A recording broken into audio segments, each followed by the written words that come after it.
Okay, great. Sorry. Cool.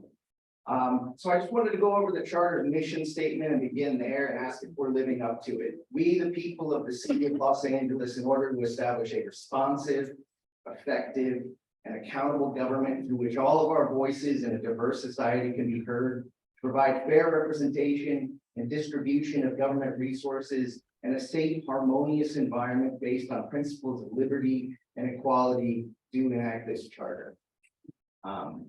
If you don't find that kind of laughable, and you're in the wrong place. Charter reform, when we're dealing with these issues at City Hall or wherever it is, this is a grind. It can feel quite oppressive in this fight. And if you're like me, there's this temptation to move faster and do bigger. And sometimes that requires charter reform, sometimes it doesn't. But when we're dealing with really big fundamental issues of our city structure, everything in our charter establishes what environment we're living in. Why would you look to charter reform? Because we're trying to deal with systemic problems. We want to do big change. And we might be able to put something on the ballot with far fewer signatures, a third of them. But if we put something on there that required our council members to follow sunshine laws and give us their calendars by demand, automatically uploading it, what would they do the next day? They would write it out of law. You might also turn to charter reform because you have no other option. If you're looking at an issue like public banking, there's something in the charter that says we cannot establish a municipal financial institution. Our agenda here today in these 10 minutes is to talk about what is the charter, what are our options for change, what are the pros and cons of each of them, and asking, is there a better way we could do charter reform? If we could go to the next slide. Really quickly, basics, what's in the city charter? The easiest way to understand this is it is the equivalent of our constitution for our city. Our charter always trumps anything you see in ordinance or via law when it comes to city law. So know that there is some intersection and overlap between charters and ordinances, but the charter prevails. The charter gives us broad outlines of structure. It says that city council has to meet 3 times a week, but it doesn't say which days, because obviously we don't want to tie up city council's hands. So they establish that via rules. This is our guiding document. It creates and distributes power. It says who can do what and what they can't do. It says who has to do what. And the most important thing to know about charter reform is I'm going to go over a number of options, but they all end in one place. No matter what you're trying to do to the city charter, that requires voter approval and a majority vote. So next, we're going to turn to the next slide and go over just what's in the charter. It details what our elected offices are, what they're paid, who can vote, when, and a whole lot more. It's important to remember that this covers both the city of LA and LA Unified School District. There are roughly 150 pages, which sounds like a lot, but before we reformed this in 1999, there were 700. We did a big effort to reorganize things, and you can see a broad outline right there. I don't want to get into it too much, but the first volume covers the structure, and then the second volume covers employment provision, which is a big thing as the city of LA is a major employer. If we can go to the next slide, just really quickly, things that we can't do without changing our charter. Lowering the voting age to 16. Culver City was within the single digits of getting that this last election. Allowing non-citizens to vote, requiring council members to actually be on the floor when they vote and not in the back room. Fully public financing our elections, creating a public bank, actually giving our neighboring council members more power. And you might be saying, why would we want to do that? They're not representative of us. And that's absolutely true. And one way we could get a more representative body is by having a stipend, so people can actually, volunteer their time without sacrificing time away from work and family for nothing, being treated like politicians without any of the power. To go over some of the ways we can change the charter, the easiest way we can do this is city council puts it on the ballot. The pros of this process, you only need 8 out of 15 votes via our council. It can be done really quickly. And that doesn't require all of that cost in gathering signatures or establishing a commission. The downsides, there are quite a few of them. You have no guarantee of community involvement beyond the bare minimum. Council has complete control in that process, and it can be really, really rushed. If you look in 2017, Herb Wesson and council, they had the police protective league pushing on them to weaken officer discipline, and they rushed that through with just a few hearings and said, we'll talk about the reform stuff later. And they stuffed it on a low turnout election and snuck it past voters. And now we're looking at going back and fixing that sloppy work. In 2018, they put the public banking measure forward with very few hearings. And maybe if they had a more robust process, they would have figured out we need to have some checks and balances here, and we can't just offer a blank check. Unfortunately, that went down at the ballot. So the process can matter quite a bit in making sure people are involved and they get the details right. We can go to the next slide, the hard way. Gathering 317,000 signatures. You got to have a cushion on top of that, because not all of them are going to be valid.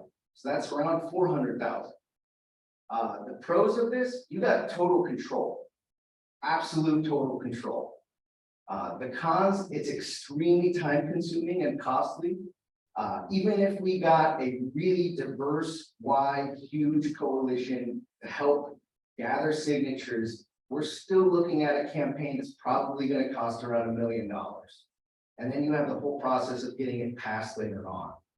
The other thing to worry about is we have limitations as far as the single subject rule. If you're gathering signatures to put something on the ballot, that's kind of a murky area of law not worth going into, but just know that if it's coming from the legislature, from council, they have greater authority and making a wider array of charter reforms than if you were putting it on yourself.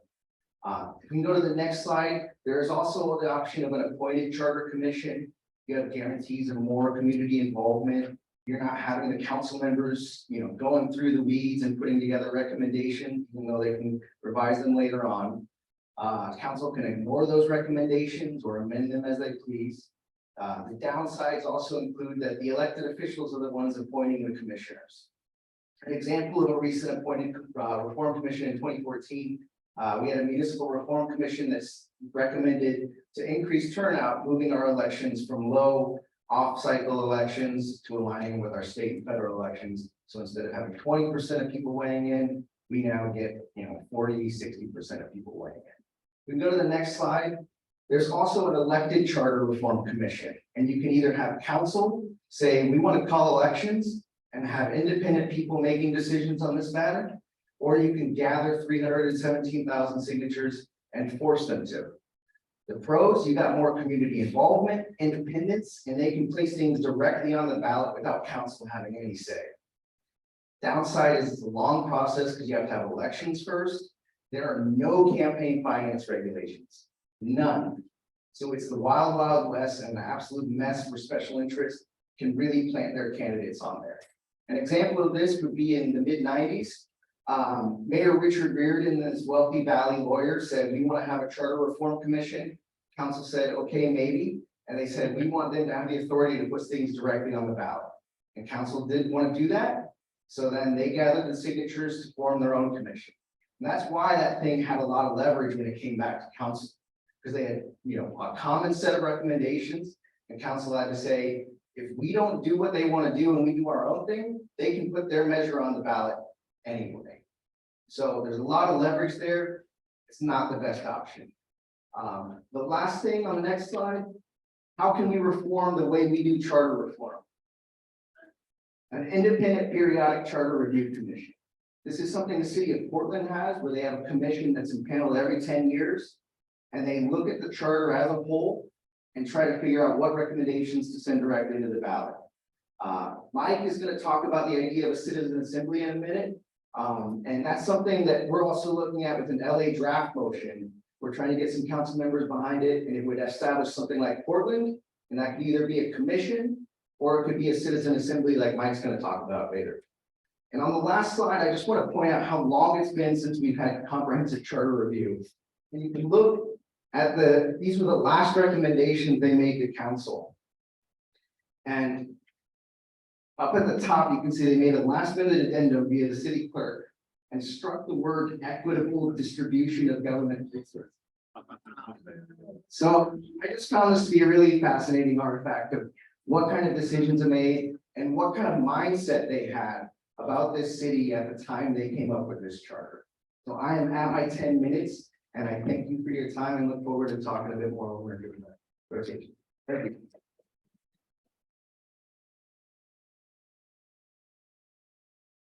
Thank you so much. Next, I believe we have anyone online, right? Yvonne? Yes. Okay. We're going to be discussing the possible tactic of participatory budgeting with Edna Sandoval of the Participatory Budgeting Project and Diana Zuniga of this Lunas Consulting. So whenever you're ready. Hello. Thank you so much. I have some slides, so I don't know if I can share my screen. You should be able to share your screen, Edna, or if you want, I can share the screen, up to you. Yeah, let me go ahead and put the slides on the chat so we don't miss.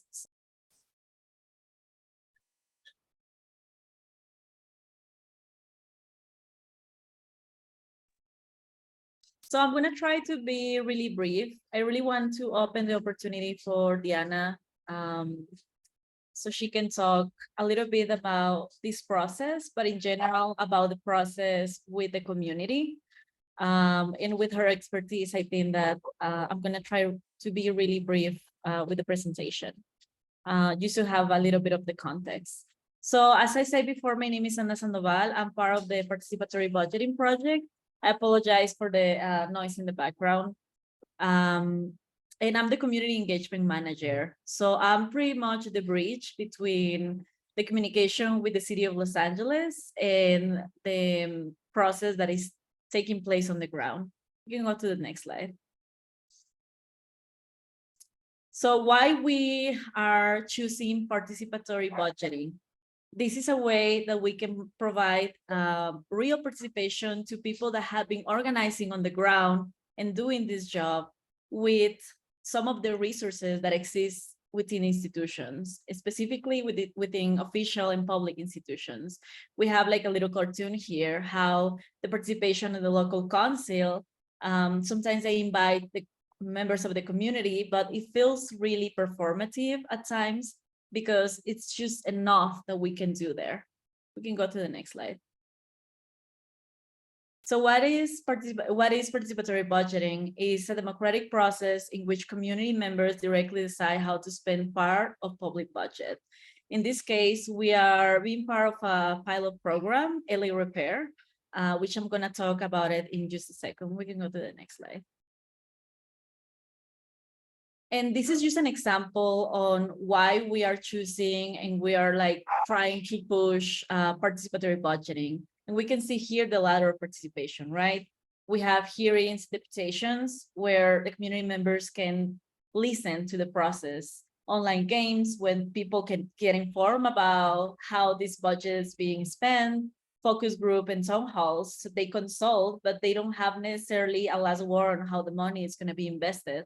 We have citizen boards or citizen councils, but there's still limited participation because there's like a streamlined process behind. So participatory budgeting is actually a way that community members can get involved in each step of the way that the money is not only decide how to spend, but it's implemented.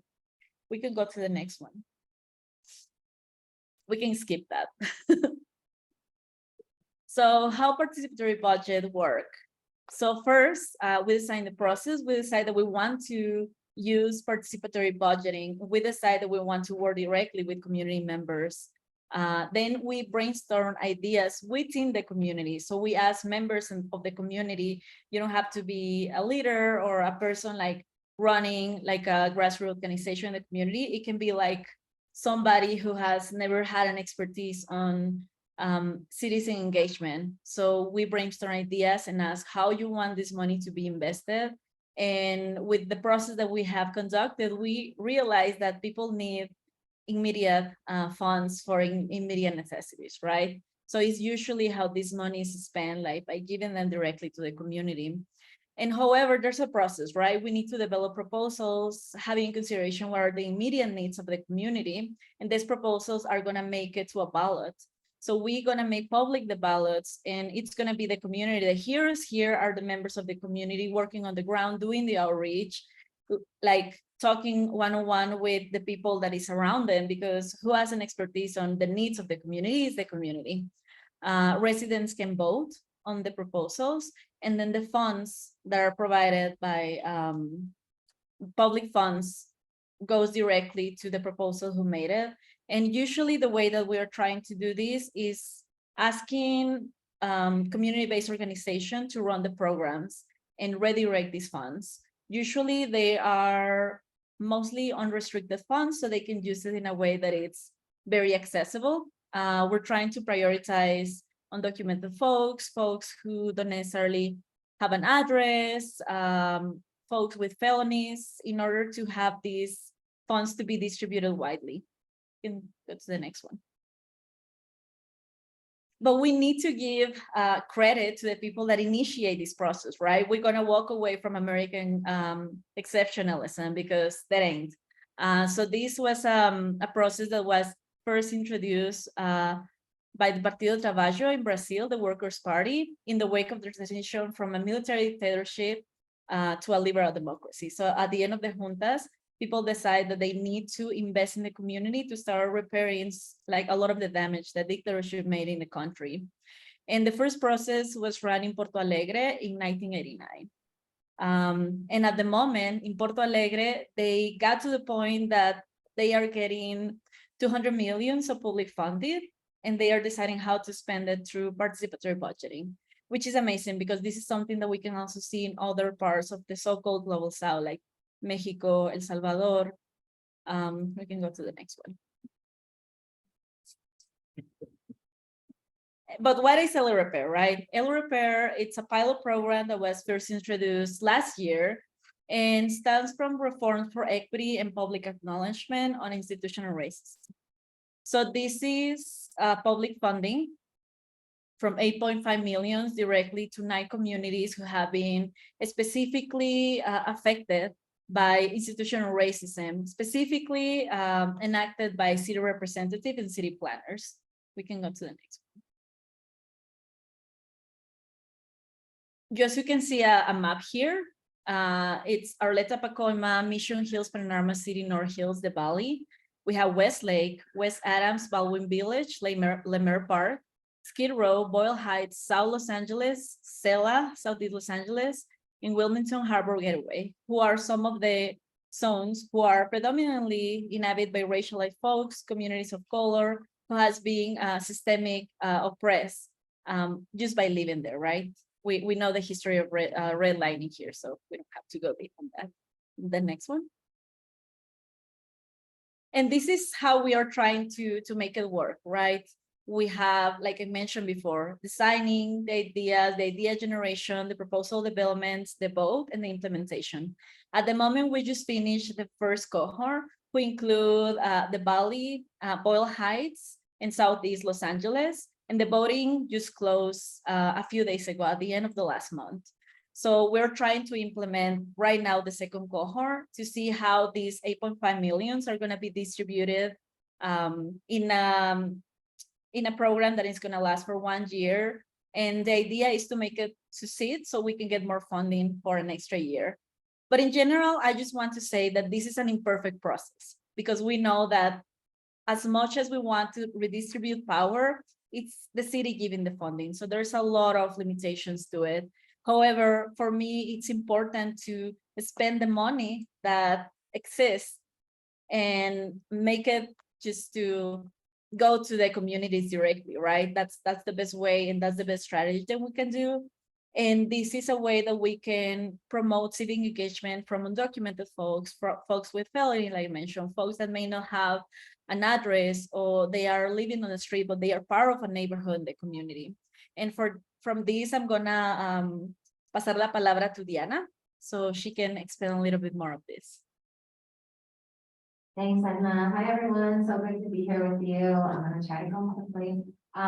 So I just want to kind of anchor us in the fact that a lot of how this happened was because for years, community members were providing recommendations to the city through the people's budget. They were also doing this through the county with Men's Central Jail closure, alternatives to incarceration, Reimagine LA. We were providing recommendation after recommendation after recommendation and report, but there were no actual resources attached to actually implementing these programs. So because of all that preliminary work that community members have done, we've seen Measure J pass at the county level, and then we've seen alley repair be established at the city level. I would say the Measure J work isn't necessarily participatory budgeting, but alley repair is an attempt at participatory budgeting. And I just want to emphasize that I would say there's three ways that there's a redistribution of resources happening at the city level. The first way is that in each zone, there's a community-based partner, an organization that has already been doing work in the community that is providing a grant to basically incentivize people to participate in the process. Obviously, it's not enough money. Those organizations could use a great deal more to actually get full participation within each of these zones. The second way is that these proposals will get funded. So there will be at least 1 to 2, maybe even 3 organizations within each zone, depending on the voting process, that will receive this government resource to actually implement these programs. And then the third way that I would say is I need to emphasize is separate from alley repair is that through Draskovic, we were able to receive a foundation grant to actually give a small stipend to anyone that is participating in PV work within LA County and a little bit of folks within the state. So we are stipending folks about $500, which we can do more, to if they're doing participatory budgeting in LA City, in Long Beach City, in LA County, and also if they're doing any sort of like state level PB advocacy work. So those are some of the ways that I would say redistribution of resources is happening. But at the end of the day, it's not enough resources. We should be able to stipend each person within each zone to be able to vote. We should be able to stipend each advisory committee member within each zone so that they can actually participate in these committees. So that is why kind of moving forward, we are going to need more resources to actually make sure that PD engages everyone that it can within the community.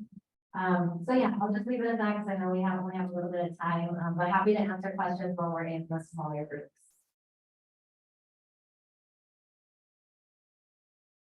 Thank you. Thank you. Next, Mike. No, yes. Citizen Assemblies, Mike. Draskovic. Draskovic, the person. Thanks so much. And I want to say we're back under a old agenda and we're like way ahead of our time. The original agenda. All right, hello everyone. My name is Mike Draskovic, evening pronouns, and I'm a co-lead at Public Democracy Los Angeles. We are an organization working to bring a citizen assembly to Los Angeles City by 2025. When I say citizen, I want you to know I'm not talking about the popular shallow conception of the word citizen, but a deeper, more expansive, more inclusive idea that involves everyone who shares a place. So I'm going to give a quick overview of what they are, but I really want to spend time going through some concrete cases so you can draw inspiration from what other places have done. So next slide, please.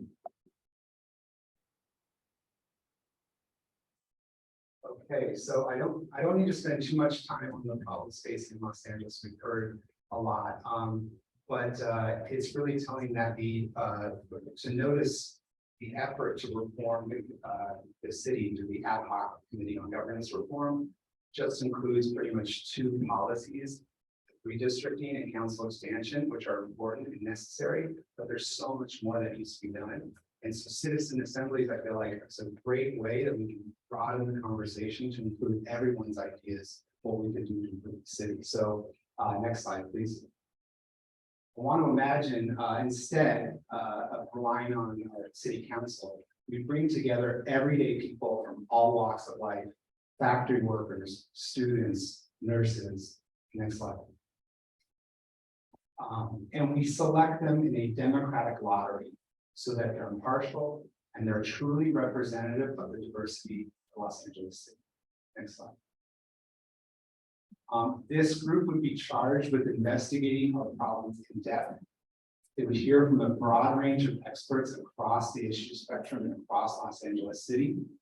And they would be supported by skilled facilitators who speak multiple languages, and they would be compensated for their participation. There would be travel stipends, there would be reimbursements for daycare to reduce the barriers to participate. The next slide. And this group would have honest conversations to get at the root of the problem and find common ground on solutions. Now, this seems pretty utopic here, but I want to assure you it's happening around the world right now. And if we go to the next slide, what they're being called are citizen assemblies. And they're a radical way to make public decisions that is gaining ground around the world. Next slide. So really just want to describe simply there's three kind of steps to a citizen assembly.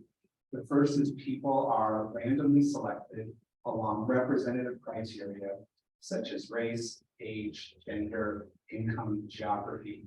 And then they're given the stipends to support their, compensate them for their time, travel, food, participation, and sort of accessibility needs to ensure that they can show up. And then they're invited to join an assembly, and the assembly is given a mandate. Mandate could be such as how do we decommodify housing in Los Angeles City? Or how do we move more resources into non-carceral first responders? How do we, move the needle invest in local indigenous street cooperatives? It could be anything, but specific mandate. And then the participants themselves are tasked with going out and learning as much as they can about the problem from people with lived experiences, from experts, from various stakeholders, and then talking to the public, and then deliberating with each other to find solutions that incorporate everyone's viewpoints. And then they put that together into policy recommendations. The third point here. And those recommendations can either be sometimes submitted directly to the ballot, depending on the style of the citizens assembly, or they can be sent to City Hall or Congress, whatever body is there, for them to pass as laws or refer to the ballot as a referendum. And just to assure you all that these policies aren't just small little reforms on the edges. As you'll see later, they're extraordinarily radical ideas. And it's what I think is happening is when you get people, ordinary people in a room, and you tell them all the options on the table, they resonate with the problem, with the solutions that are actually going to fix the problem. And so you see some really promising ideas. And now we're seeing two research showing that the policies are actually, or the citizens assemblies are actually having an impact influencing policy. So about half of the citizens' recommendations were adopted 3/4 of the time, and all recommendations were adopted 1/3 of the time. They looked at a few citizens. Next slide, please. And so why is this working? First, it's equitable and representative. We talked about they're randomly selected, they're paid for their time, transportation, accommodations, childcare. And that ensures a cross-section of everyday people are at the table. They're transparent and money resistant. You can imagine you don't know who's going to be honest. You can't corrupt the process. So the traditional vested interests aren't there. It's informed and deliberative. Folks are again encouraged to go out and learn and come back and deliberate. And the assemblies are facilitated by folks who are trained, culturally competent, and they work to ensure that everyone's voice is heard. And lastly, they're trusted and effective. This is the most important part. Folks, hear about the policies recommended by citizens assemblies, and they're like, they trust it because they know it's people like them who made the recommendations. And it was a diverse, inclusive body. So let's dive into some examples. We go to the next slide, please. And the next one here.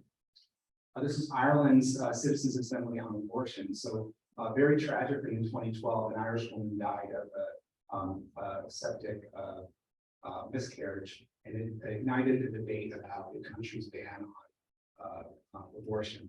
And so Ireland's Congress decided to put it to a citizens assembly. 99 people were randomly selected along representative criteria: age, gender, social class, and geography. They were given a mandate to reconsider Ireland's constitutional ban on abortion. They met for 5 weekends over 5 months. And to give you a sense of the climate as the assembly was going on, only 23% of the public was in favor of legalizing abortion in all circumstances. But after deliberation, members were able to hear from all sides of the debate, talk to women, talk to doctors. 64% of members voted in favor of terminations without restrictions. That eventually led to a referendum that was pushed by Congress to the people, effectively legalizing abortion, overturning the constitutional ban, and that passed by 66%. So this just shows you the power, and I want to like one quote here from the woman who participated. I felt relieved the rest of the country listened to the same amount of facts that we heard. We were not guided by emotion, we were guided by facts and by experts. It seems that somehow that got into the national consciousness. I believe that as an exercise in deliberative democracy, the Citizens Assembly proved its worth. Next slide. I know we're running out of time here, but this is France's National Climate Convention, Climate Assembly. This was in the wake of the Yellow Vest protests. Macron pulled together 150 people, again selected by lottery. They were given a very specific mandate about how to reduce greenhouse gas emissions. They met over 9 months, and they came up with 149 policy recommendations, including a ban on the construction of new airports, which was supported by 88% of participants. And to remind you, this is like a representative cross-section, so you have climate skeptics in this group as well. 88% supporting ban on new airports, 95 supporting taxes on corporate dividends, and 63 supporting an amendment to the Constitution to make damaging the environment a crime. It was so bold that Macron had to back off his promise to implement all the policy recommendations. But we've seen over the subsequent years that many of the policies have been adopted, most recently a ban on short-haul flights in the country. And so this is one quote I just want to read here. The bottom one is from an observer. The assembly makes even more transparent the gap between the people's expectations and what the political parties and governments are able to do. Just mentioning the fact that an idea was proposed by the assembly legitimizes it in the public debate. And I'll just do one more and then close. This is stay in France for a second. Also following the Yellow Vest protests, Paris established a standing citizens assembly. So Paris has a permanent citizens assembly that meets every year. And what's noteworthy here is it started by a body, a democratic lottery selected body of 30 Parisians who were tasked with giving recommendations on how to increase civic participation. They said we want a citizens assembly. It was brought a few years later, and it has we had the participatory budget team here speak. They have a participatory budget of 100 million euros that they get to decide. They submit bills directly to City Hall. They get to audit programs, and so we also see permanent assemblies in Milan, Brussels, and East Belgium. If we go 2 more slides, I'll end on the potential here. Great. So. I believe an LA Citizens Assembly would be a radical step in advancing racial and economic justice for the city. Just imagine a Citizens Assembly would add 72% of the participants from racially and ethnically diverse populations, 50% from a household earning less than median income, and 59% who speak a language other than English at home. So you can imagine the ideas that would come from a group like this if we were to organize a Citizens Assembly. And if you answer any questions, thank you.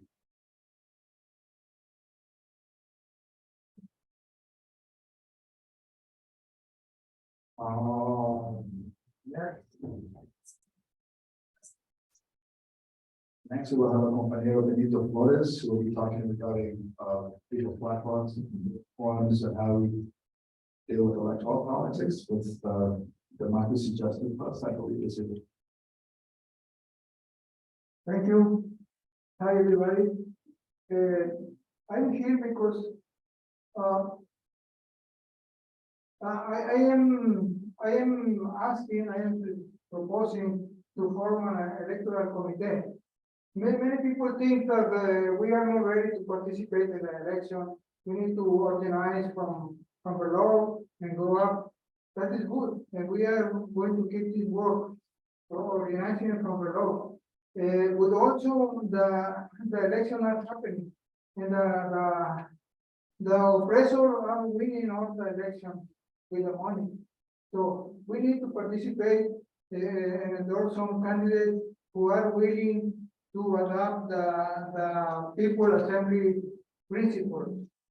So if they adopt the people assembly principles, we can endorse them, we can support them. One thing important for this is the contract with the people. You may agree the contract with the people? The contract with the people is every candidate that this assembly is going to endorse need to sign this contract. I swear on the plenty opportunity that I will resign my position if I vote against abstain from voting in favor of political platform. So this is important. So there is a precedent.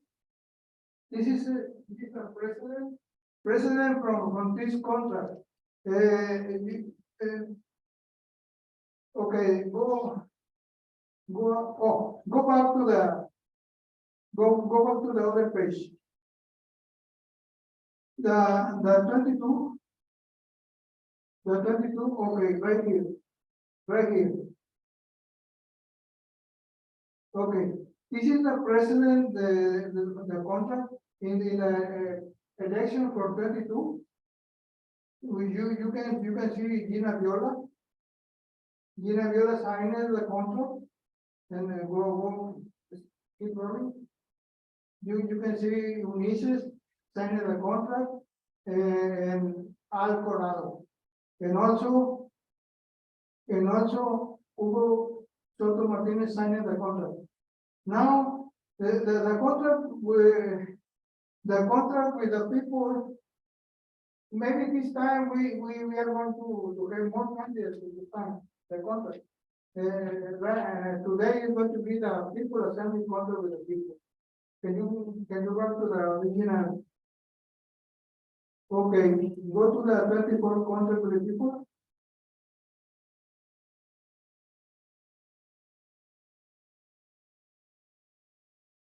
Okay. You may scroll. So look, okay, okay. I don't have the link for the 22 political platform. The 24 political platform is not there, right? No, I'm sorry. Is it this? Oh, yeah, it's right there. Right there, please go there. So any candidate who signed the contract with the people is making a compromise with the people assembly to fight for $39 an hour, link minimum wage, link it with the cost of living to a strong union. So if we do this, so there is no more homeless, because with this salary you can pay the rent. If they rise the rent again,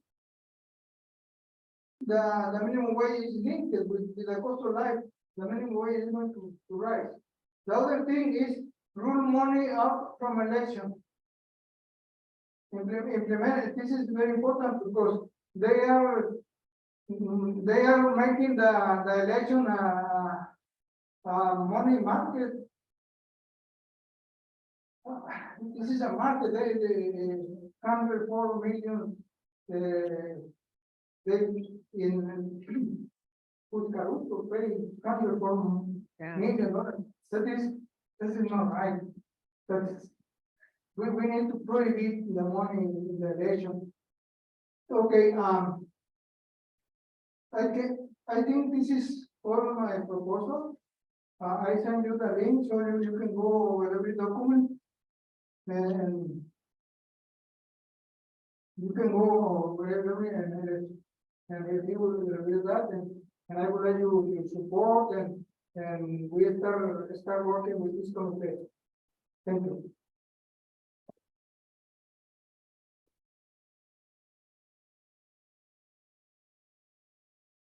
Benito. Now we are going to discuss speed canvassing, I believe. So I'm actually gonna do it. So, could you help me to advance the slide? Okay. Yeah. I'm not. Sorry, so we invited, Steve Deline from New Conversations Initiative to come and talk to us about it, but unfortunately, he and his entire team weren't available, so I'm gonna, pitch it for him. So I'm still learning about canvassing, we'll learn together. All right, so, Is that what you want? yeah, go to the next slide. Got it. Okay. So, deep canvassing, if you go to the next slide, thank you. So what is it? So it's a movement building tactic where canvassers who go door to door, door knocking, and talk to people. Like what a novel concept. We're so used to like doing hashtag activism, but we actually go into a neighborhood and talk to people. And they prioritize two things. So first, there's a non-judgmental way of inviting the person to open up about their real conflicted feelings on an issue. And then also, secondly, that they share vulnerably about their lives and asking questions about their lives. So especially the experiences that have shaped, how they think about a certain issue. So in other words, it's basically about working to create empathy that's grounded in lived experience, and it's not based on polling or talking points or, whoever donated the most amount of money to a candidate. Next slide, please. Oh yeah, so the basic so I feel like it seems like the script is the most complicated part of deep canvassing, coming up with the right script. And so, these are the basic components, but again, so introducing yourself, asking what their opinion is on the issue, asking about their personal experiences, connecting their personal experiences to their opinion on the issue, and then finding a common value. And then step 4, addressing their concerns, helping them to realize why it's important to take a certain action, and then asking them their final opinion on the issue. So next slide, please. We're actually going to witness this. So the origins of deep canvassing actually started in our city. So the folks that we were inviting today were one of the founders of the tactic. So it started out of the fight for marriage equality around Prop 8. And folks that were part of the LA LGBT Center went out and did months of deep canvassing, and they were followed by video cameras as well to see what was working, what was effective in terms of the messages, that the script that they were using. And they had tried so many other tactics. They tried polling, they tried, panel testing, and none of them worked, and deep canvassing did work. And it's subsequently been used for other campaigns, for advocating for transgender folks, for abortion access, immigration reform, and then more recently for an anti-capitalist ballot measure in Colorado.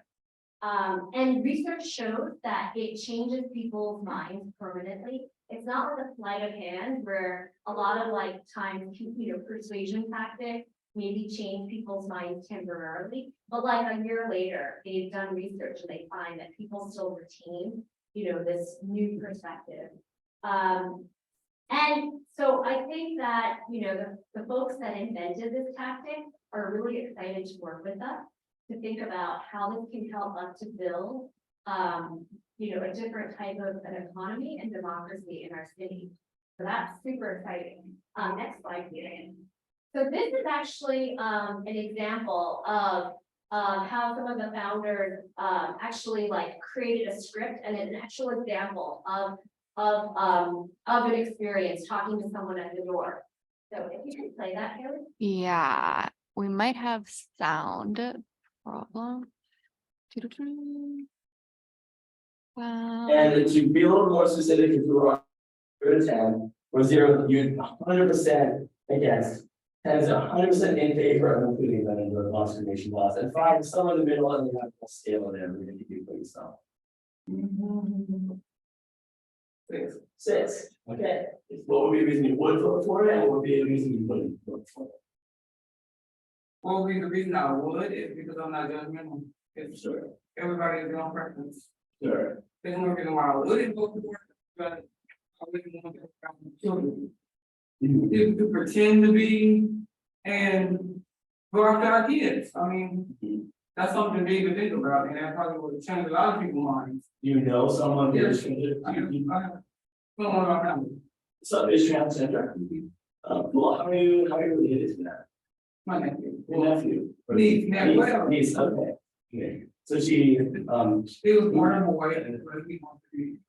okay, as how much has she talked to you about that? Actually, that's funny because, he felt like, I'm not quite comfortable with it, so. That's complicated because. Seeing him, with the hair and everything. It's hard when I raised him when he was a baby, it was a boy. I mean, it was, but he felt like, I don't want to say it. Right, do you know why, they feel that way? I know, Right, that's something I would want to know because, right. like I said, I don't trust to judge anybody. Their preference is their preference. Let's say your niece, what name is she asking you? That's another thing. His name was Nick, and the name that he's going by is. I have a friend, who's in kind of a similar situation, I suppose. So this is my friend, Marlette. Okay. My best friend, great guy. He is transgender, so he was born a girl. He was raised with a girl. And it was really important that it really, like, it wasn't his body that matters, so it doesn't matter what body looks like, he's still definitely a boy. But he really wanted his body to reflect that and to feel very real to him. He got his chest flattened.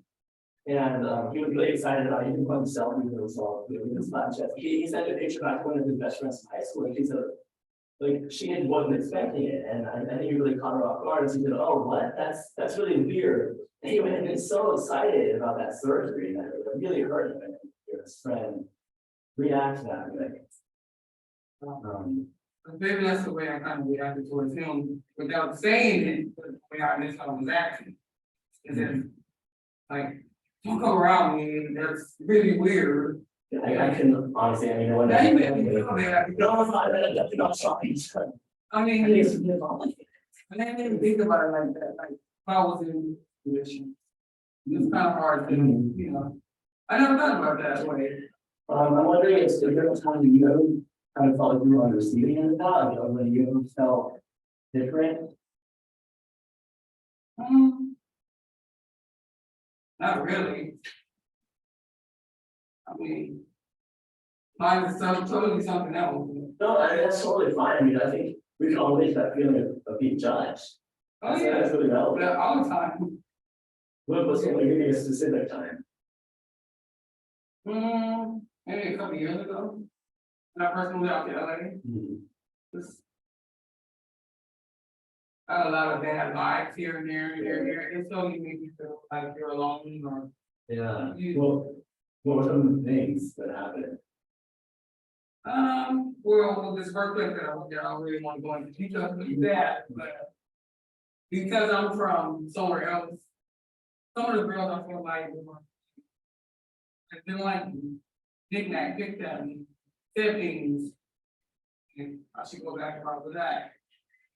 A lot of that, and we go. Yeah, like, I'm really sorry to hear about that. I mean, that was just really, oh, you're yeah. just trying to start a new job. Yeah. It's hard, especially when you have kids and you know, you're working to provide, to be a provider and you. So a lot of things were going on my mind at that time, you know, I need money, I need this, so I stayed home. Suffered some of them things, but they get better.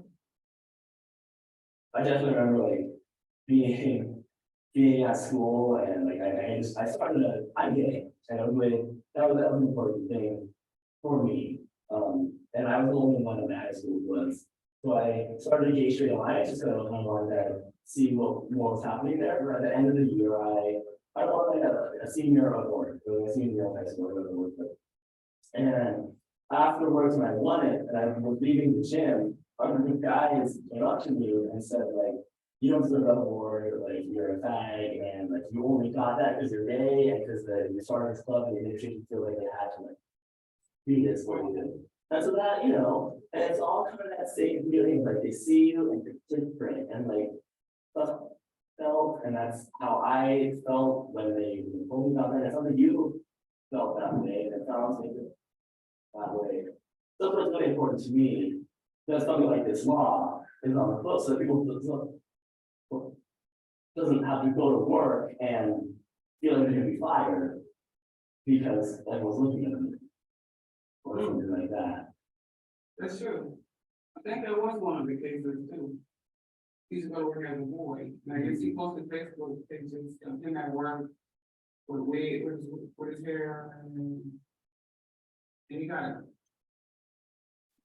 And that's actually exactly what this law Along with that. is doing, actually, it is. Okay. It's, There's That makes a lot of sense. yeah, right, wow. Wow. And I remember at the beginning, you did mention, you were talking about bathrooms and about women and children not being safe in bathrooms. Was there something you wanted to talk? Well, no, that just is like one of my fears, Great. like, I don't judge, but that would be like the one thing that I would think, okay, oh, that's not okay. But I think, That yeah, was scary.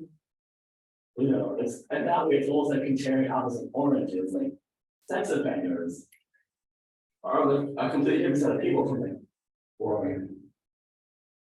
So I mean, let's say, so before I met, I would like go to the bathroom and go in, do the dishes, wash my hands and leave. After I met, you would go to the bathroom together, same thing, you just both go in and we're going to wash our hands and leave. Like, it didn't change anything to come into the bathroom with me. And that's kind of what we're dealing with here.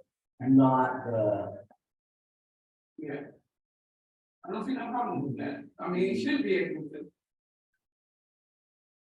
That's what probably what my name is going to do. You Right, should be I'm able sure. to. Yeah. I Yeah, really thought about all that like that, you know, but that makes sense. so that can then bring you back.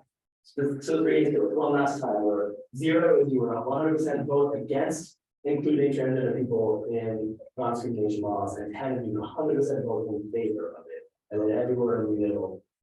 Scale. I will totally vote in favor of it. Totally vote in favor? Yeah. Like a 10? Yeah.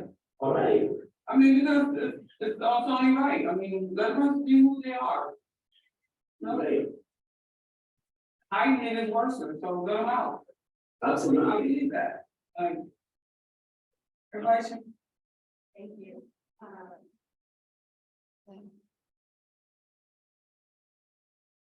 Great, so if we can go to the next slide, okay, so I just want to say thank you so much to all of our, thank you so much to all of our speakers. I mean, thank you, Rob, thank you, Mike, thank you, Diana, thank you, Edna, I don't know if Edna's still here. Thank you, Benito, am I missing anyone? That's it. Okay.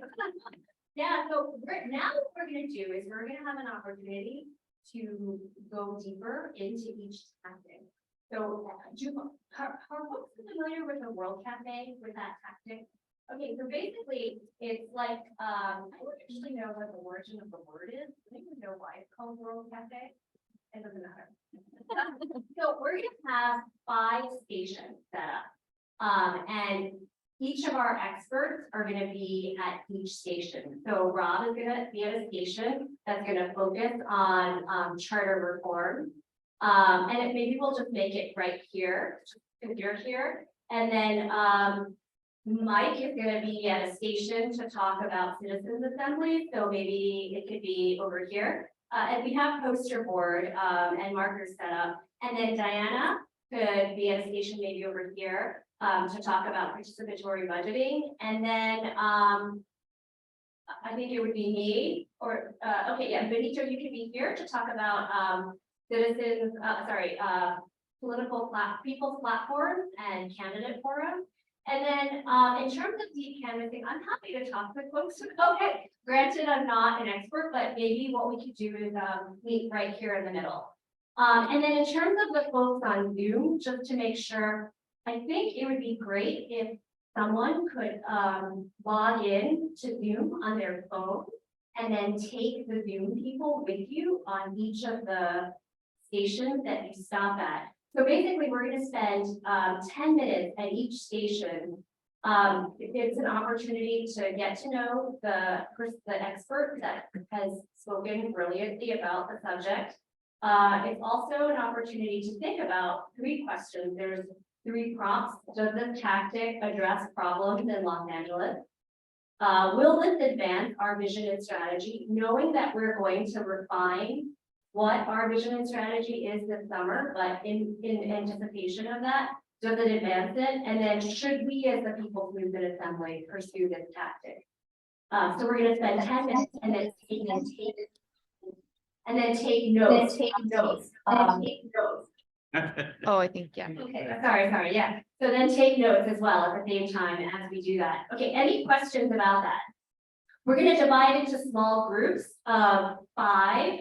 So why don't we just quickly just count off from 1 to 5 in order to do that? So Danny, let's start with 1, 2, 3, 4, 5. When?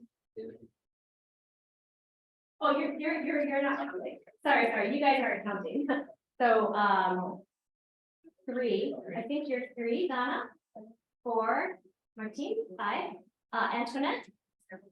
You're 1. Channing, are you participating 2? Great. 3. Okay, great. And then, you're 4, all the way to that, sorry. 4. Okay. So you're with Benito. Okay, so 4. Mark, 5. You're 5. Liz is 1. Alana is 2. Okay, Rob, we're not counting. Roberto is, what are we at? 3. 3, okay. So you're 3, 4, 5, 1, 2, and then Joanna's 3, and you're 4. All right.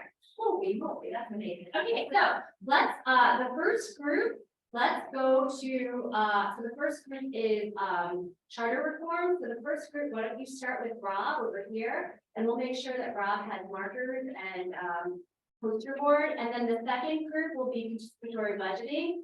So maybe you can Diana, raise your hand. So go find Diana over there, group 2. Group 3 is going to be citizens assemblies with Mike. So Mike is going to be over here in this corner. So find Mike for group 3. Group 4 is going to be with Benito to talk about people platforms and candidate forums. So go here, and then I'll be here for deep canvassing.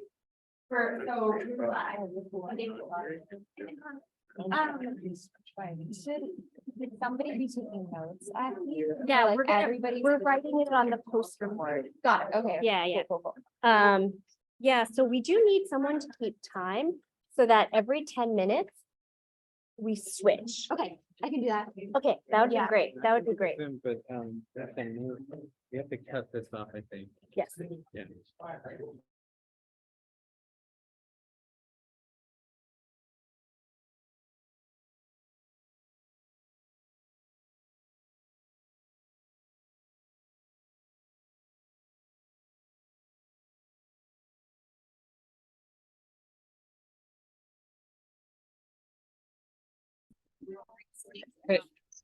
Um,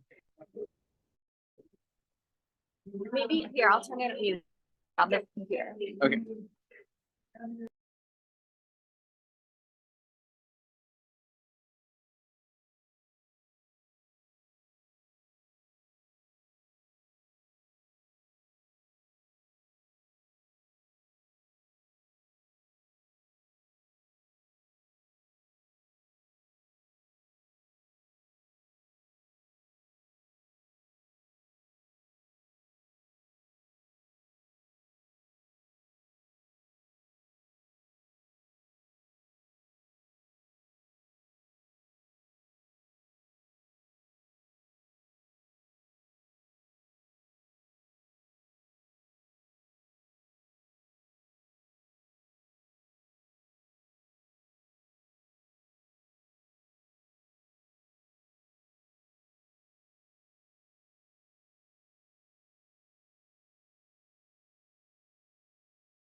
Who would I reach out to? So where do you start?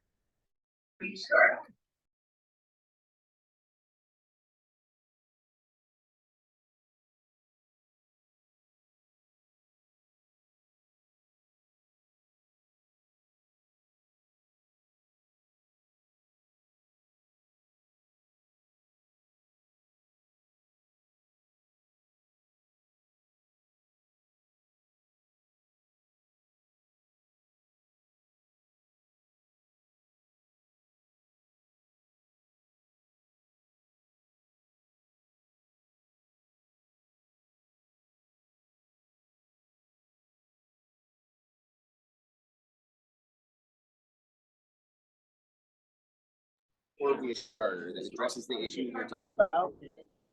Because I think that are in that context. At a city level, yeah. And like areas of law generally speaking, but like those are the first places you want to look, because you want to see if there's a thing that needs to be tweaked, or if this is like an entirely new novel creation. So if we were going to create like a periodic charter review commission that had citizen assemblies like Mike talked about, that's all brand new. So you want to know what the law is. You want to know the charter context period and kind of know how to interpret that. A really good resource for that is President he's kind of written a lot of books, charter reform, and he was the AD of the Charter Commission back in the 90s. It's called Women Voters. It's called Structure of a City. It's a free ebook. It's a little old and outdated, but it provides you with a really good background. If you look at the first 50 pages of it, it gives you like the history of LA and some context on like what our structure of city government is. If you're really, really interested in the issue, you know, curious about those conversations in the 90s about authority and elected commissions, he has a book called State that came out at the same time and is basically a longer version that goes into a lot more detail on really chart demographic data on how the ballot and you can see that it did really well on the west side and it didn't go well in the valley, and it actually did really poorly in LA. And in certain areas in stronger immigrant communities, it did better than average. So there's really fascinating information about that. A lot of stuff about like historical coalitions, and some of that in like the election, like how their area looks really steep right now. Yeah. If you paid attention to politics back then, like that was a really exciting Jason campaign. And he had a really big task in forming a multiracial coalition that was willing to get around it. So some really important information just as far as background and how different communities think, how San Pedro thinks about things, how Van Nuys or Valley, it's a really diverse city, and like that stuff might feel a little old, but it's still really, really fresh. So I think knowing the context and kind of what the elements are of charter reform, as I mentioned at the top, for any kind of charter revision, big or small, you need 50% of the vote.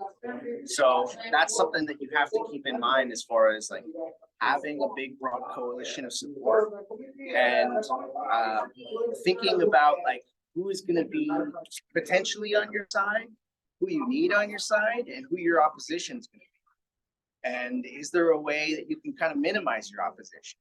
I'll give you an example. Like we're talking about independent redistricting and charter and council expansion. If we threw something in there on the issue of money and politics, which I care about, that's going to bring out a whole lot of different opposition than if we just kept it. So you want to think about building a big, broad coalition, and you want to be talking to people that are impacted by that, for better or worse, and thinking through the issues in those ways, and start reaching out to people that care about these issues and are working on charter reform. You can reach out to me if you're interested in like redistricting and council expansion, that's obviously something happening right now. But you can always reach out to unregulated.org, contact information there, and I'm happy to talk to anybody about anything charter related. It's not easy, and if you can get around it and avoid it, you should, but there's some structural things that if we don't get right, it's never gonna change. What if you wanted I'd like to try ideas, but I wanted to apply it to the county of Los Angeles as a whole, because there's a lot of that county level. So that is the umbrella, that's the bigger. 5-minute warning for each group. And overall. So, yeah, I mean, the city of LA is the biggest city in the county, but there's 6 million other people. If everyone could write some notes on their big notepads by them about what you talked about, that would be great. As a bigger brother, at the city level, or So at I think at the individual level, citizen level. I think one thing we have to do at a city level is prove some concepts. You know, there's this idea that people don't want more politicians, which is true, but people do want better representation. So if we can get council expansion done at a city level, we can maybe get it done at a county level, which has been even harder. So proving that people buy and going through that campaign could be beneficial. For county specific stuff, there's a really interesting motion from Supervisor Corbett and Holly Mitchell. It got a lot of attention because it specifically dealt with expanding the size of the board of supervisors, but there was a lot of stuff in there about campaign finance reform, public finance elections. There was other stuff in there about having periodic charter review. So like there was some big headline stuff, but there was a lot of small stuff in there. I'm not as savvy on county stuff, but I'm always happy to help people try to navigate that. But like that's an entirely different piece as far as them having a very different charter. Also, the problem with that too is that you may work in a same city in Los Angeles, but you live in a city of Pasadena. Different political views. This next short distance. So, any last questions before we get to what we're supposed to talk about? Just because these are all really, really good questions, but I don't want to like fail in my job.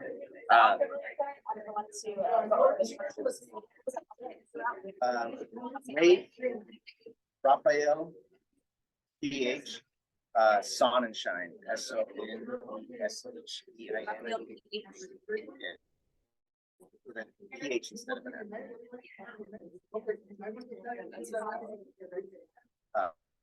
Sonnenschein. If you go to fairrepla.com, it's on the website.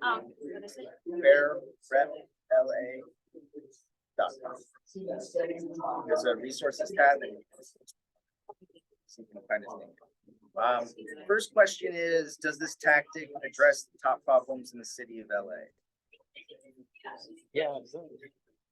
My biggest worry about the city of LA and the county, then the county, is more just about a lot of waste, a lot of improper funneling of money to like for instance, for me, I'm an individual. I don't not married, no kids. So a lot of the taxes I always paid to never worked for my benefit because I don't own a home. You know, I take local transportation, so you know, my cost, I make it a point to live within my means. I don't live off the credit card, so I'm fiscally responsible, but others aren't, and the system tends to reward the others that aren't. And I had to pay towards those others that aren't to support their lifestyles, their mistakes, but I always got the short end of the stick, so that's why, you know, that's kind of my mindset. So The system. I think in the city of LA, like obviously charter, it's like a top problem thing, but like a really important note, which you're getting at, is that these are much bigger picture. Like we can't amend the charter to take care of LASA. We can't amend the charter to get to the county. Talking about individual, like individual responsibility, you know, individual responsibility for myself and my family, if I just have one, or my kids. 1 minute left at each group. Thank And you. my individual choices that I make, and not having any liabilities placed on other individuals in the community. So my choices. I think there's a limit to what we can do and the things you're talking about, like, I don't know how much we can fix that stuff. We only have like a minute. I know, I'm just saying, like, I could be on a trip my whole life and still present this. I don't know how we can mandate personal responsibility. Then part of this meeting. I mean, here. I'm not gonna talk money, because at the end of the day, if we're gonna work, I don't want money in my pocket. I want money to I enjoy doing my things. My happiness. Okay, if everybody could wrap up their final thoughts, we're going to produce now. Does this tactic advance vision and strategy? I think It depends. I mean, it depends on the issue, but I think because we have to bounce around the last Very question. fundamentally, it seems to me that what I've learned from you is that the charter basically establishes certain parameters under which we can act legally and rely on law to back us up. Is that a good takeaway from that? It does, has a much bigger influence than we would like to think. Like it's like a model in regards to like the larger picture where there's multiple individuals together, working for a common cause, working under a certain happening in the business. It works for you. The perfect no, but We're done. The last question was, should PMA use tactic? Sounds like a maybe. Yeah. you heard you can create other people to come here and have everything say. Thanks, Rob. Thank you.